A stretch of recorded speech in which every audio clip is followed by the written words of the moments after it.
Yo, what is up, guys? Today I'm coming at you with a different type of video.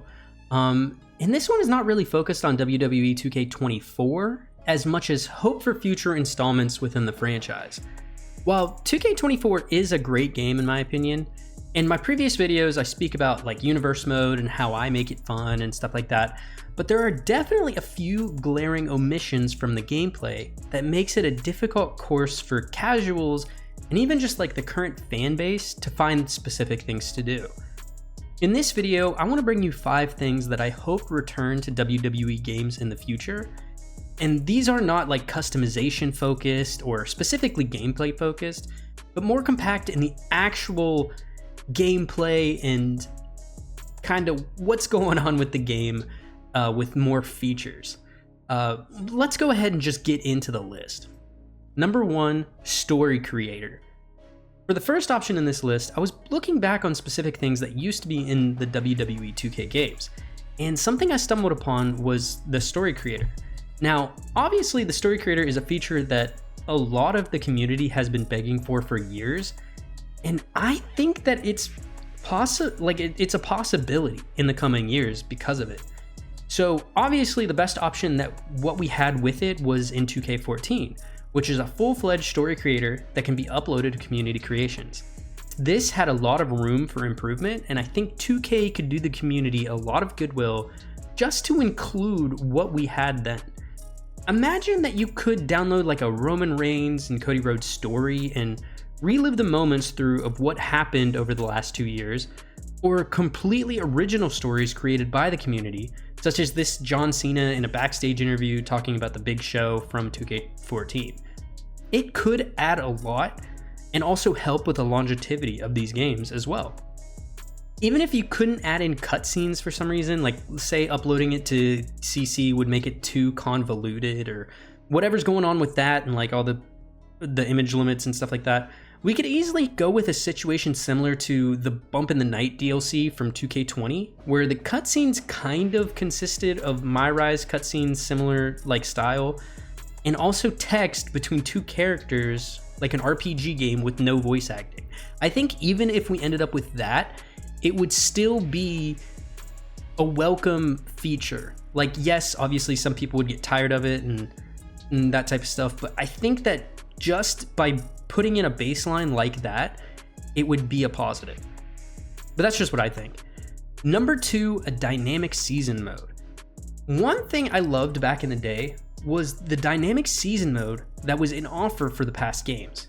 My favorite was the season mode for SmackDown Shut Your Mouth back on PS2. I liked this because it can easily follow a specific path of what happened in the WWE in the previous year. For example, I remember in SmackDown Shut Your Mouth, we were able to literally take Edge, or anybody, honestly, but Edge to shave Kurt Angle at Judgment Day. I'm pretty sure it was the first or second pay-per-view after like the season mode started. Just like what happened in the real life in the WWE.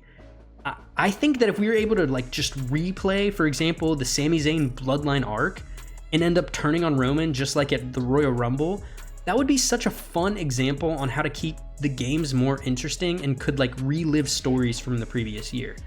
We also have this clip, which it was uploaded to Peacock, I think, but it's like Sami Zayn deciding to attack Roman Reigns. It wasn't like anything for like the 2K games or whatever. It was just like a small like, clip somebody created, but imagine if we could have something like this. This would be amazing, and I think it would be such a great added feature. Number 3, Road to WrestleMania. Road to WrestleMania is a precursor to the current My Rise story modes, but it was amazing in my opinion. Instead of going off on our own like the wrestler we have, let's trim that My Rise story down into 3 or 4 great custom Road to WrestleMania playthroughs where all of the outcomes have to happen in a certain way or you can't continue, just like the old Road to WrestleManias were. This is the exact same as like the current My Rise as well. It's like you have to beat this person in this specific way or you're not going to continue on with the story. I personally like it with the real life superstars in that road to WrestleMania, like this Batista and Rey Mysterio one that everyone talks about.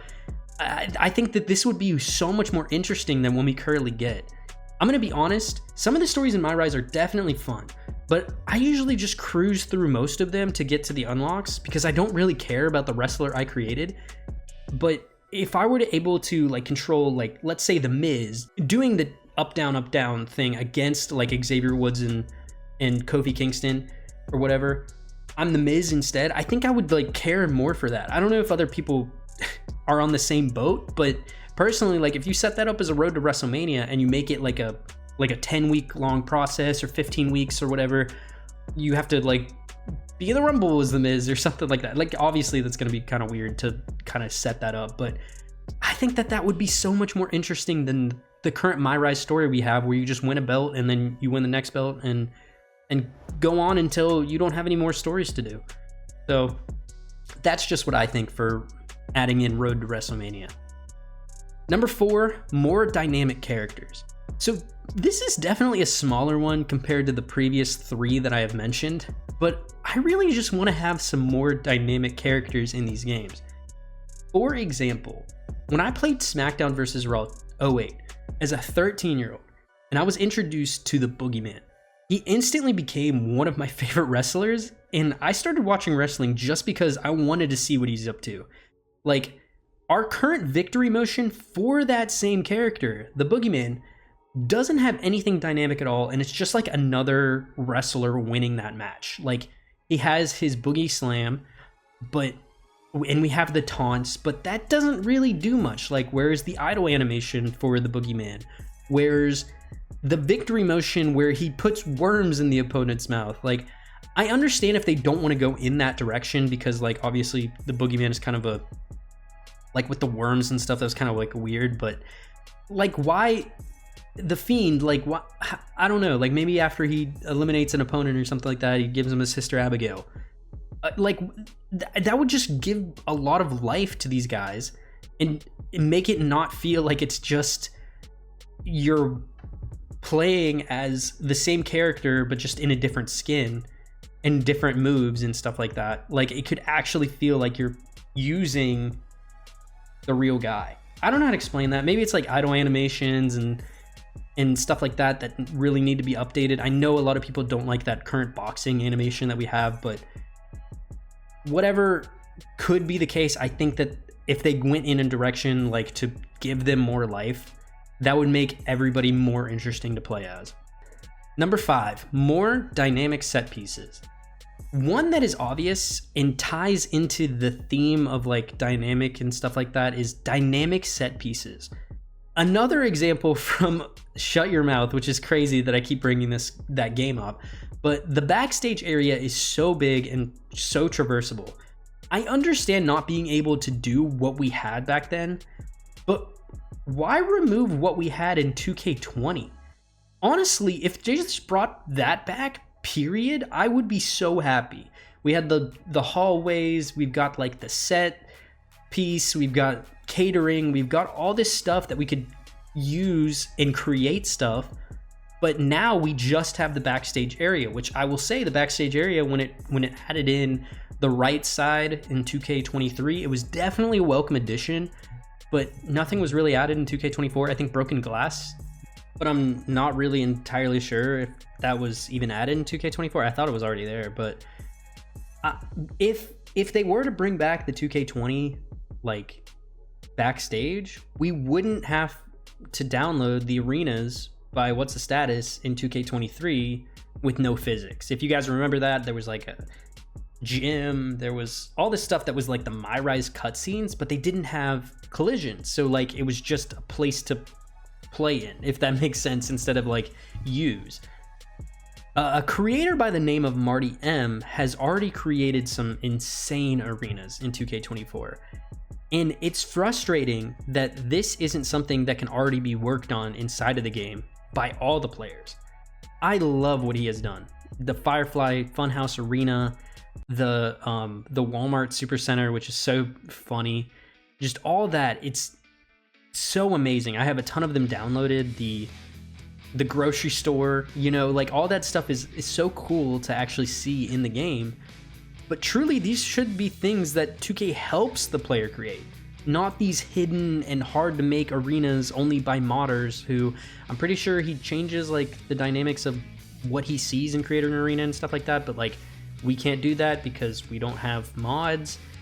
I feel like that should be something that could be created by the players, and like everyone can bring in like a cool, like, oh, look at this, Marty M's made a rocket ship, like I don't even know, dude, like but that has been it for this video. Those were the 5 things that I hope WWE 2K adds to future installments. In this video, we went over Story Creator, we went over a dynamic season mode, we went over a new road to WrestleMania, we went over adding in dynamics to characters, and dynamic set pieces and areas. Do you guys have any ideas that 2K could add for a more feature-rich experience? Leave a comment down below. Don't forget to also like the video if you got to this point, and subscribe as well if you're interested in this type of content. Thank you guys so much for watching. I hope you have a wonderful rest of your day.